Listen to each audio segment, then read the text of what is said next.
Happy Memorial Day, everybody. Thank you to the troops who protect us. This show, Monday Night Raw, started off with a Memorial Day video. Very well done with Ronald Reagan doing the speech, and it fit well with the theme of it. And I can tell Vince is he's a registered Republican, of course. He's Trump's biggest supporter. But I think because I remember that John Cena video package at WrestleMania 31 at Reagan. I think he's a big fan of Ronald Reagan as the president. So I noticed something. I don't know if you guys can pick up on this, but on the Raw intro, Becky Lynch is gone. I think some people might know that. I don't know. So you had the show starting off with it's basically now a hockey glass is set up. And if you watch hockey, they have in the arena they have the glass above the stands where the fans are, so no one gets hit. What you have here is similar to that, but you had NXT stars there, so basically the glass protects the wrestlers from the NXT stars. The glass does make it look kind of cool, I'll give it that. So I also have to talk about the big controversy earlier today, and that had to involve a podcaster and Alexa Bliss, Raw's own Alexa Bliss. I don't know if she's on Raw now, but she's never on SmackDown anymore, so maybe she's going to be on Raw. Maybe they got traded for AJ, her and Nikki, but I don't know. Maybe they're just feeding with the Iconics for a while. But Alexa Bliss was in a confrontation, you can say, with JD from New York. If you watch the clip, JD is ripping into Alexa Bliss as a wrestler. He's making an equivalent to her in-ring work, to her sex life. He's saying, she's basically he's calling her a bad wrestler. It's not, does she take a lot of risks? No, I think that's what he's trying to get at. Like, he's making the comparison to her in the bedroom, saying, well, she's a chick who just lays there. She's like a princess. And his whole point is she's like that in bed and she's like that in the ring. And Alexa, the way she seems like a very sensitive person. Alexa Bliss is someone who had anorexia as a child, so she immediately responded. I think she knew she was going to be the victim card, and look, it's Alexa. Who could say anything bad about Alexa? She's the little cute, beautiful blonde girl, blue hair, blonde eyes. Blue eyes, blonde hair. She's a sweetheart, and she is a very nice person. I think that's kind of how you had a lot of people really want, to cape for her, white knight for her, if you will. So that's the thing. I don't think she needs to respond to him. I hear podcasters say stupid shit. I say stupid shit. Maybe she was offended by it. I like Alexa, but I just wanted to respond to that guy. I mean, why are you wasting your time? I don't understand why she felt the need to. The one thing I did notice is she probably, I'm going to be a victim on Twitter. Everyone's going to, tweet. All the women wrestlers are going to stick up for her and say, I'm here for you, Lexi, stuff like that. You're beautiful.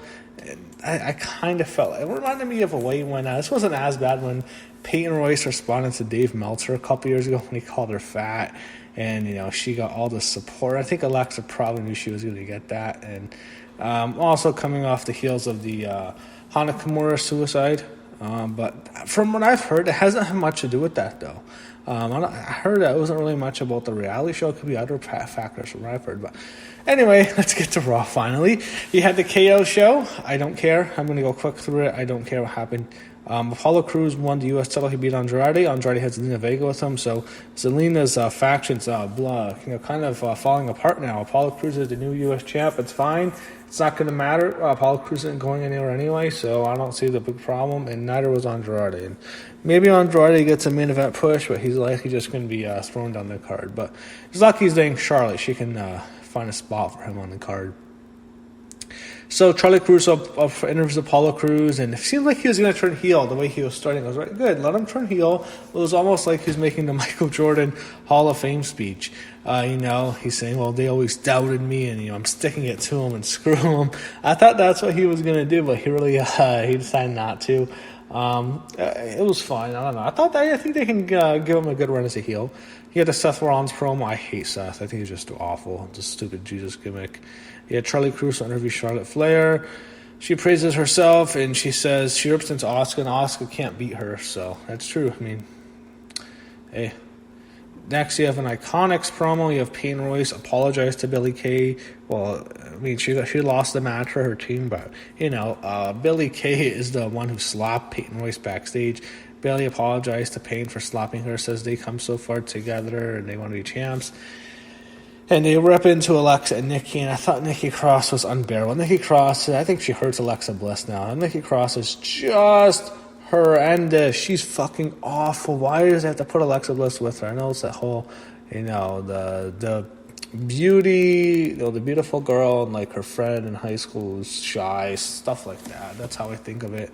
I don't know. Nikki Cross was horrendous. I mean, how do you be more annoying than the Iconics in a promo? I can't believe Nikki Cross accomplished that tonight. I never thought that was a feat I didn't think could be touched. You have a promo with the Iconics, and you are less irritating. You are more irritating, than the fucking Iconics. How the hell is this possible?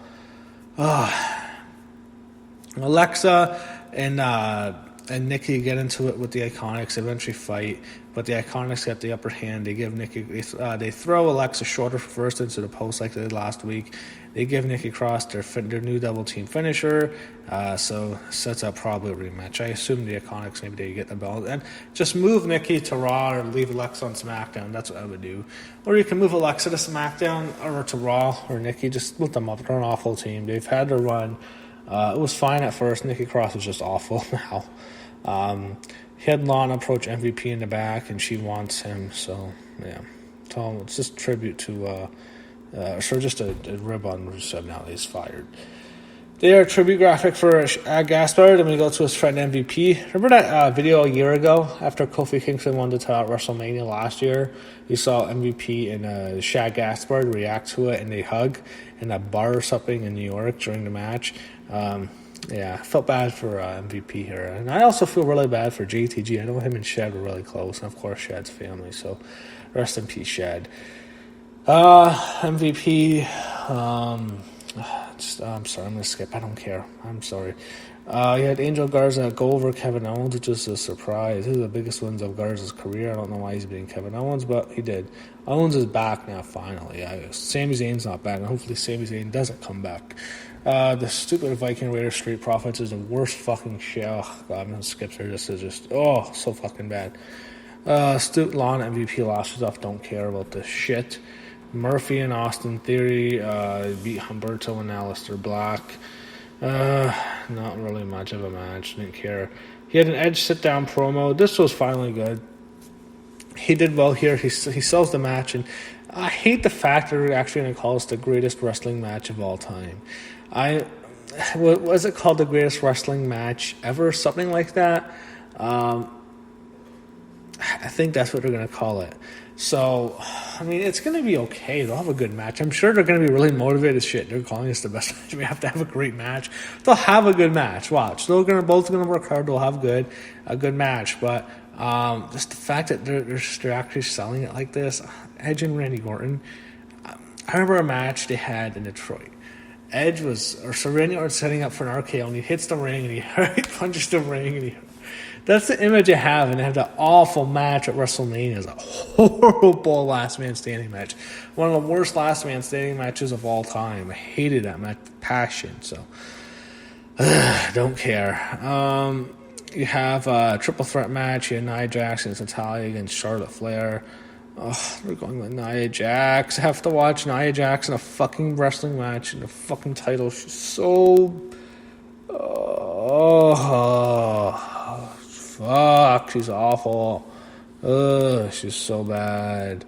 So what happens is Nia Jax she pins Natalya. Of course she pins Natalya to Samoan drop. Charlotte's on the outside. She sets up the match. I heard some crazy story about Natalya's mom. I don't want to be mean to Natalya, but I heard about her mom with the whole Owen Hart stuff. I have to share the story. The whole thing with Owen Hart's wife, Owen's wife, Martha, is suing WWF, and I heard it was actually Natalya's mom who took documents from Martha's home and leaked it to WWE. She faxed it to them, and WWE got it. They knew what was going on. I was like, holy shit. I heard that was Natalya's mom. Nothing against Natalia personally, but fuck, that's so fucking. Oh wow, it's hard to ever talk to you again if you do something like that, even if you're family. Ugh, that's really bad, really fucking bad. Gronkowski is in the gym and the stuff with Archer. I don't care. I have Kayla Braxton interviewing MVP. I don't care. As good as Kayla Braxton looks, I don't care much. Ric Flair predicts Randy Orton's going to win the match. Just, this poor Rick. He's going to die, man. I hate being like that, but, man, it's so obvious. He's 70? He looks 90. Come on. He looks 90. You see 70-year-old man. You see Vince McMahon. He's old. His face is old, but he doesn't really, yeah, he does look old, but yeah, he actually, I shouldn't say that, but, he's in decent shape. Rick's in the kind of condition looks like someone who's dying. I hate saying that, but it's rough seeing Ric Flair. It's scary. It's like, oh, man. I hate whenever I see his name trending, like, oh, man. Okay, he's okay. But, they had a sit-down promo at Liv Morgan. I don't care. She's nothing. She's no good. Aleister Black against Seth Rollins next week. I don't care. They announced Rey Mysterio is going to have a retirement ceremony next week. Yeah, I doubt that. Street Profits against Bobby Lashley and MVP. I don't care. I do not care at all. This is a shit show. I don't give a shit about anything on the show. I hated this fucking show. This show sucked. It's Memorial Day, and they taped this. There's no excuse for that. They taped this. It's a piece of shit they fucking had. A pile of shit. My Aunt Raw fucking sucked, and I had to watch Nia Jax in a fucking title match after she was the worst fucking champion 2 fucking years ago. This fucking show sucked. I hated Raw. Hated it. It was a passion tonight. It was no fucking good. It's no good. It sucked. The show sucks. It's not a good show. Alright? Raw was horrendous. I don't care about this fucking coronavirus as an excuse. The show sucked.